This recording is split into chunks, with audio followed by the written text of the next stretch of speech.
오늘 금요기도에는 고린도전서 7장 25절에서 40절 말씀입니다. 고린도전서 7장 25절에서 40절.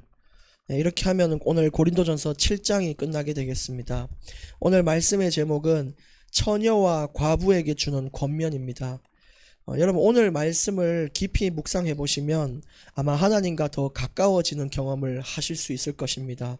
그리고 나태한 우리의 신앙을 다시 일깨워주는 생명의 말씀이 되겠습니다.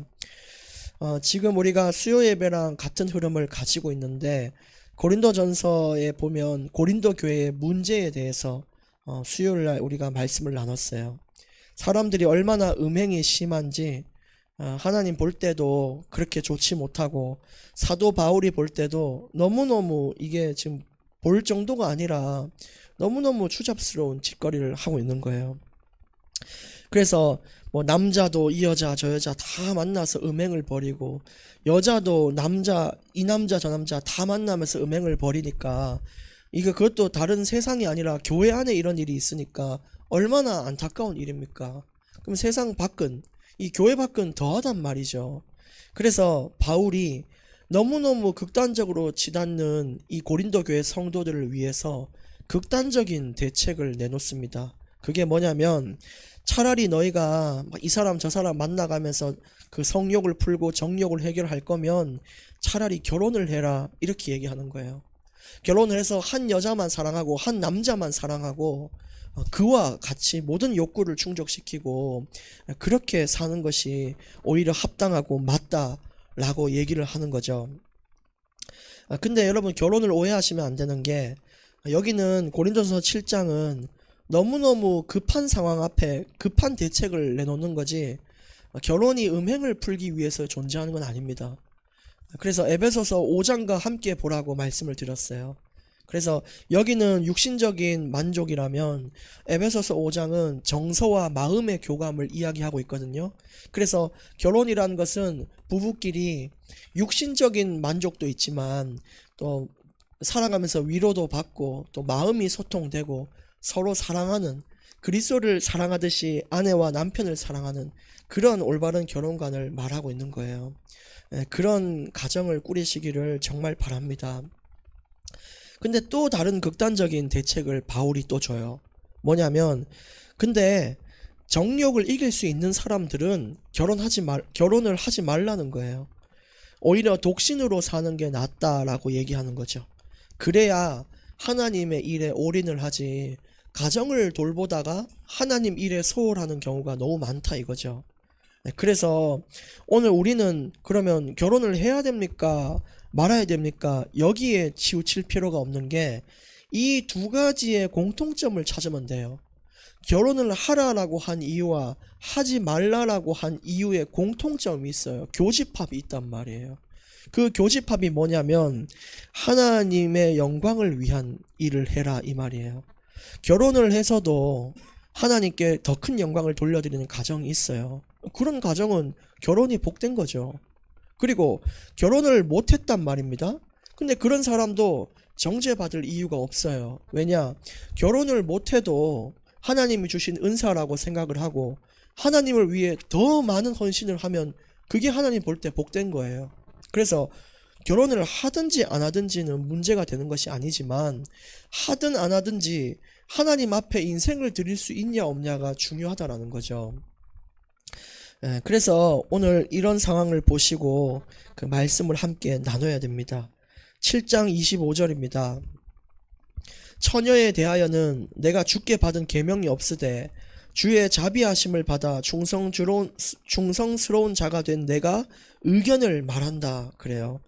이제 처녀에 대해서는 예수님이 어떻게 해야 된다라는 것을 언급하지 않았다는 거예요. 예수님은 따로 처녀에 대한 계명, 결혼에 대한 계명을 따로 주시지는 않았지만, 사도된 바울 내가 너희에게 나의 의견을 말해주겠다. 이 결혼에 대한 의견, 처녀와 과부에 대한 의견을 내가 말해주겠다라고 얘기를 하는 거예요. 근데 여러분, 이게 한 사람의 그냥 의견이다 이렇게 흘러 들으실 필요가 없고, 이따 나오지만 7장 마지막 구절인 40절에는 바울이 다른 사람들을 권면하면서 이렇게 말해요. 내가 하나님의 영을 가졌다라고 얘기하거든요. 그 말이 뭐냐면 바울이 개인적인 의견이지만 이것은 하나님의 은혜로서 말한 것이고 하나님의 영에 감동된 자로서 이야기를 했다 이 말이에요. 그래서 오늘 이 말씀이 우리에게 존중을 받아야 되는 말씀입니다. 그리고 이 지도자에게 주어주신 하나님의 영적인 통찰력이 분명히 있어요. 그래서 이제 사도 바울은 지도자잖아요. 하나님이 세운 지도자 리더란 말이에요. 그래서 그런 나에게 주신 하나님의 그 영적인 통찰력으로 너희에게 내 의견을 말하니 잘 들어달라 라고 얘기하는 거죠. 그래서 여러분 실제 교회의 이 지도자들이나 이런 리더들의 말을 우리가 절대적으로 맹신할 필요는 없지만 존중해줘야 될 이유가 여기에 있어요. 하나님께서 주시는 영적인 통찰력은 정말 무시 못하는 거거든요. 그래서 그런 부분을 아시고 교회를 섬기시면 좋겠습니다. 26절 내 생각에는 이것이 좋으니 그 생각을 말하는 거죠. 곧 임박한 환난으로 말미암아 사람이 그냥 지내는 것이 좋겠다. 여기서 환난은 그리스도인들이 굉장히 잔인한 핍박과 환난을 겪고 있는데 이때 결혼해서 좋을 게 뭐가 있겠냐 이 말이에요. 가정도 돌봐야 되죠. 교회도 돌봐야 되죠. 또 누가 죽이러 오면은 도망도 쳐야 되죠. 거기에 교회의 여러 가지 일도 해야 되죠. 목숨도 걸어야 되죠. 그런 상황 앞에 가정을 꾸리는 것이 맞냐 라고 얘기하는 거예요. 이 시대상을 잘 보셔야 되는 거죠. 27절에 네가 아내에게 매였느냐 노이기를 구하지 말며 아내에게서 노였느냐 아내를 구하지 말라. 무슨 뜻이냐면요, 만약에 네가 아내에게 매였다 이 말은 이미 결혼을 했다면 이 말 듣고 이혼하지는 말란 소리예요. 네가 이미 결혼했는데 굳이 그 하나님께 올인하려고 이혼할 필요는 없고, 또 네가 아내에게서 놓였다, 이제 그 아내에게서 헤어졌는데 굳이 또 아내를 만들려고 노력할 필요도 없다 이거예요. 지금 상황이 그렇다는 거예요. 이 말은 뭐냐면 지금 내 상황이 어떠하든지 부르신 그대로 행하는 것이 좋다 이겁니다. 그래서 이걸 더 깊은 의미로 우리가 받아들이면 내가 지금 경제가 얼만큼 있든지 내가 지금 어떤 어려움에 처했든지 그거에서 달아나려고 발악할 수 없다면 그냥 하나님이 주셨구나 생각하고 부르신 그대로 살아가라 이거예요. 그걸 소중하게 여기고 하나님의 뜻에 따라 사는 것이 옳다 이거죠. 28절 말씀. 그러나 장가 가도 죄 짓는 것이 아니요 처녀가 시집가도 죄 짓는 것이 아니로되 이런 이들은 육신의 고난이 있으리니 된 가정을 이뤄서 생육하고 번성하고 땅에 충만하는 것이 하나님 뜻인데, 근데 그것이 죄의 기준은 되지 않는다는 거예요. 결혼을 하든 안 하든 그건 죄가 아닙니다. 그래서 하나님이 주신 대로, 내게 주신 인생의 그 믿음의 분량대로, 하나님이 허락하신 내 인생대로 인도받으시면 되는 거죠. 왜 이렇게 얘기를 하냐면, 근데 왜 결혼을 하지 말라고 얘기를 했냐면 28절 끝에 육신의 고난이 있으리니 나는 너희를 아끼기 때문이다 라고 얘기해요. 그러니까 너희가 가정도 돌봐야 되지, 교회도 돌봐야 되지, 또 직장 가는 사람들은 직장 가가지고 직장 일도 해야 되지, 이 세 가지를 해야 된단 말이에요. 근데 이렇게 되는 것이 너희들에게 너무 어려울까봐, 너무 힘들까봐 내가 걱정돼서 하는 소리다 라고 하는 거예요. 근데 여러분, 우리가 지금 이미 그런 사람들이 많잖아요. 그런 가정들이 많잖아요.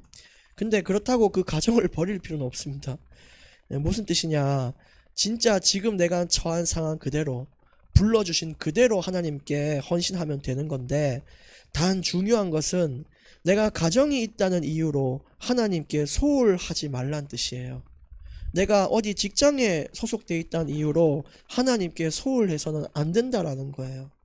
그래서 이렇게 되든 저렇게 되든 하나님의 영광을 위하여 내가 내 헌신을 할 수 있는 자가 되는 것이 중요하다는 거예요. 그리고 29절에 형제들아 내가 이 말을 하노니 그때가 단축하여진 고로 이후부터 안에 있는 자들은 없는 자 같이 하며 그랬어요. 그때가 단축해졌다 무슨 뜻일까요? 그리스도의 재림의 날이 가까이 왔다라는 거예요. 이제 그날이 다가온 것 같다. 이 환난 핍박이 너무너무 심한 걸 봤을 때 이거 심상치 않다. 근데 우리가 예수님이 곧 재림하실 것 같은데 우리가 뭐 돈을 버는 게 중요하겠냐, 뭐 쾌락을 위해 사는 게 중요하겠냐, 하늘의 상급을 위하여 사는 것이 맞지 않냐, 예수님을 위하여 사는 게 맞지 않냐, 때가 임박했다 이 말이에요. 그래서 이야기를 하죠. 29절 끝에 안에 있는 자들은 없는 자 같이 해라. 그러니까 너무 하나님을 소홀히 하지 말라는 거예요. 아내가 있다는 이유로 아내한테 올인을 다하면 하나님께 헌신을 못하는 거잖아요. 그러니까 물론 그 아내에게 잘하지 말라 이런 뜻이 아닙니다. 없는 것처럼 야, 너 어떻게 아내한테도 그렇게 잘했으면서 하나님께도 그렇게 했냐, 이건 아내가 있는 줄도 몰랐다라고 여길 만큼 하나님에 향한 중심을 드리라는 겁니다. 그리고 30절에도 우는 자들은 울지 않는 자 같이 해라. 슬퍼도 울지 말라는 거예요. 왜냐?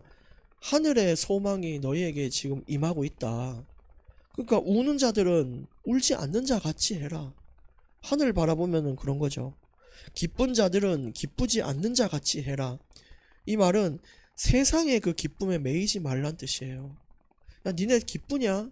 뭐 때문에 기쁘냐? 이거 뭐 돈 많이 벌었고 부동산 됐고 코인이 대박 났는데 거기에 매이지 말라는 거예요. 왜냐? 이제 예수님의 재림이 가까이 왔다는 거예요. 무슨 소용이 있겠습니까? 그 기쁨이.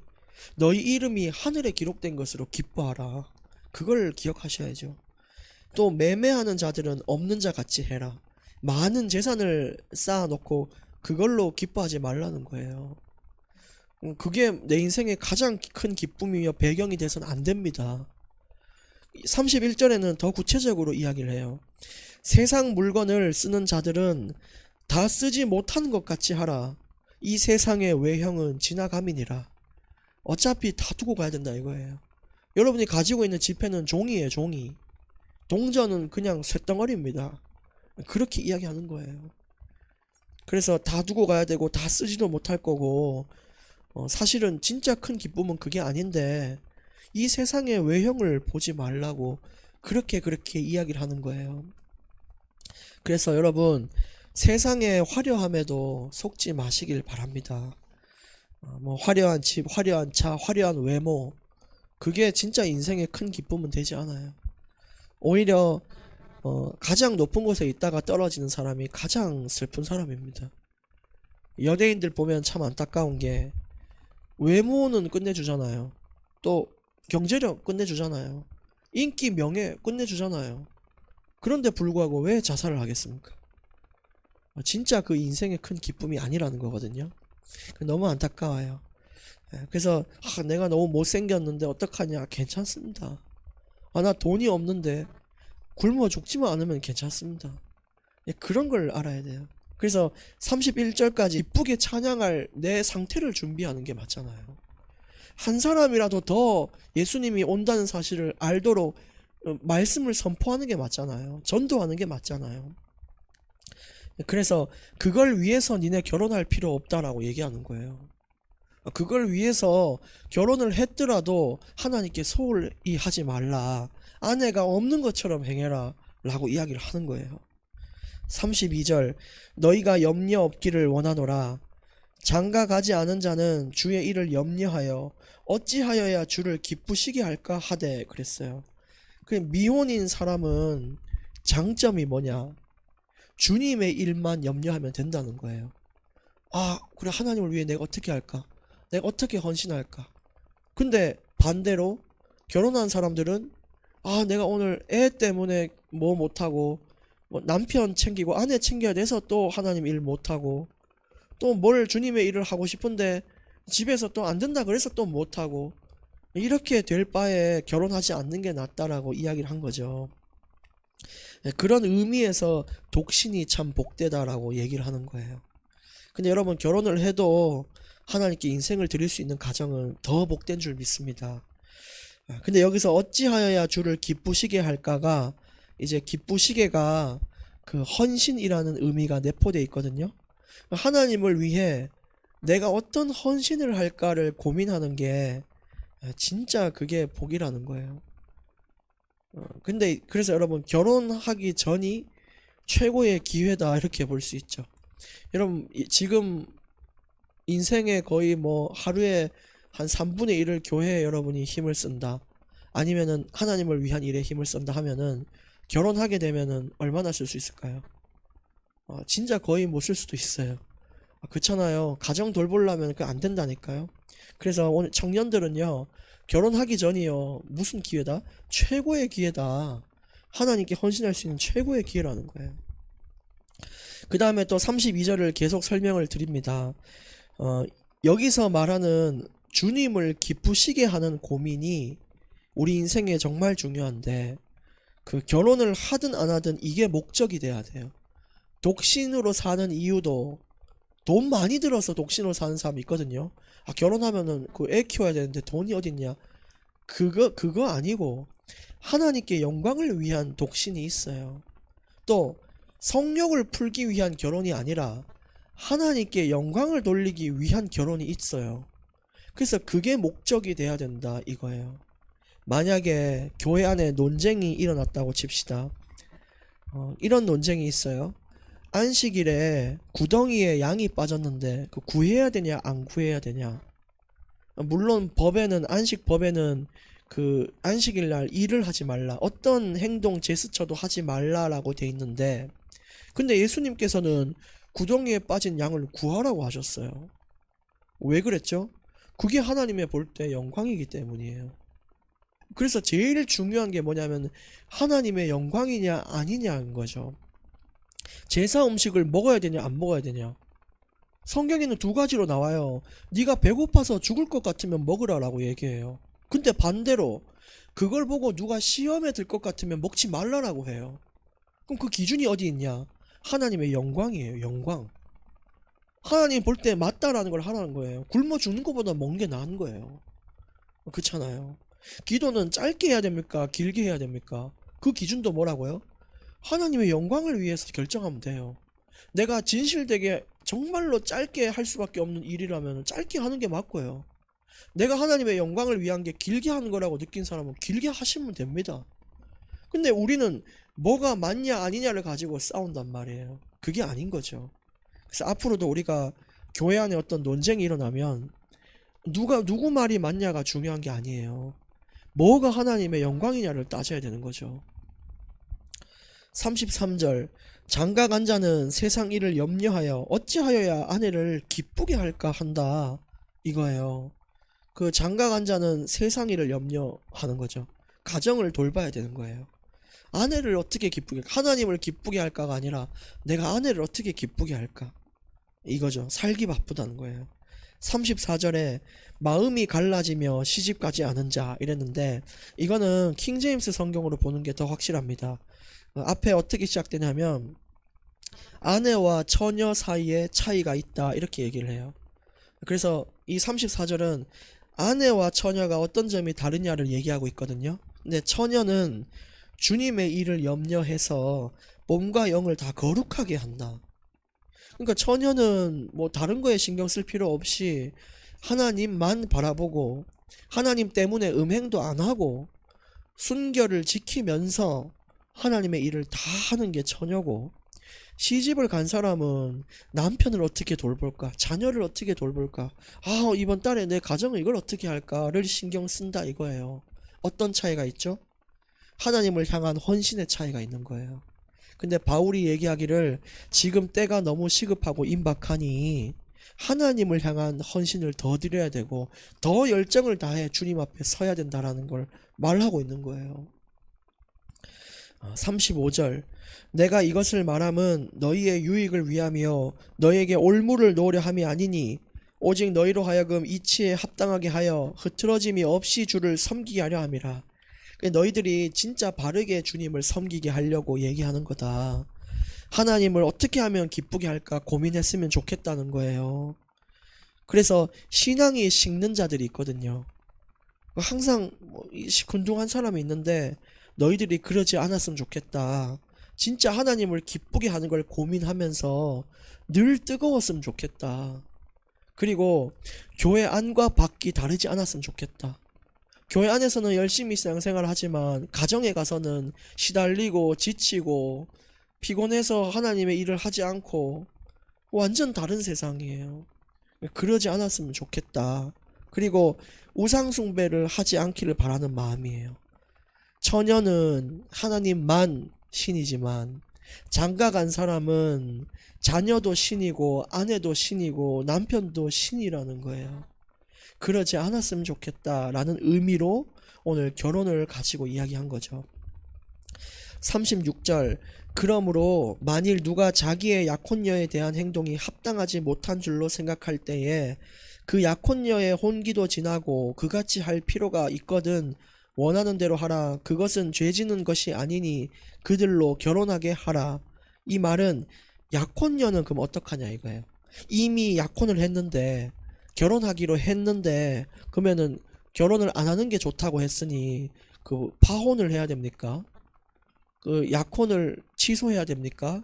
라고 물어보는 거예요. 근데 그 약혼녀가 결혼할 나이도 만약에 됐는데 못했고 결혼을 해야 되는 이유가 있다라면 결혼을 하도록 해라.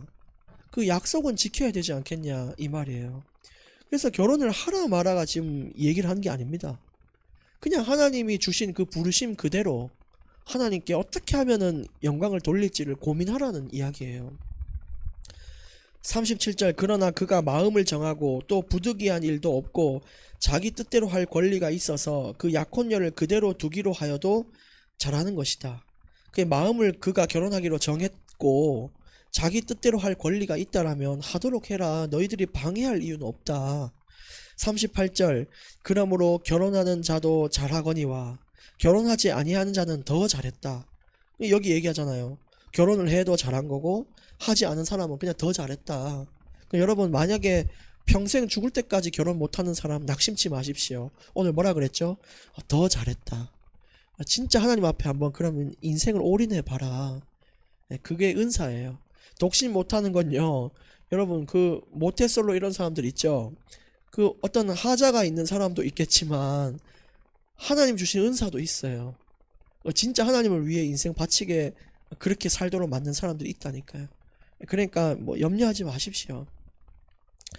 39절 아내는 그 남편이 살아있는 동안에 매여 있다가 남편이 죽으면 자유로워 자기 뜻대로 시집 갈 수 있는데 주 안에서만 해라 그랬어요.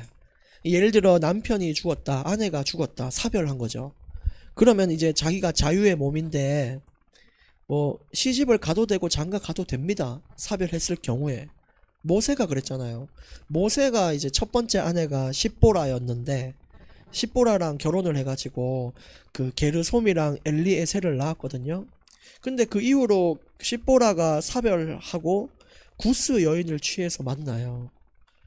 그것처럼 이렇게 한 경우도 있는데 단 조건이 끝에 있는 거예요. 주 안에서만 할 것이다.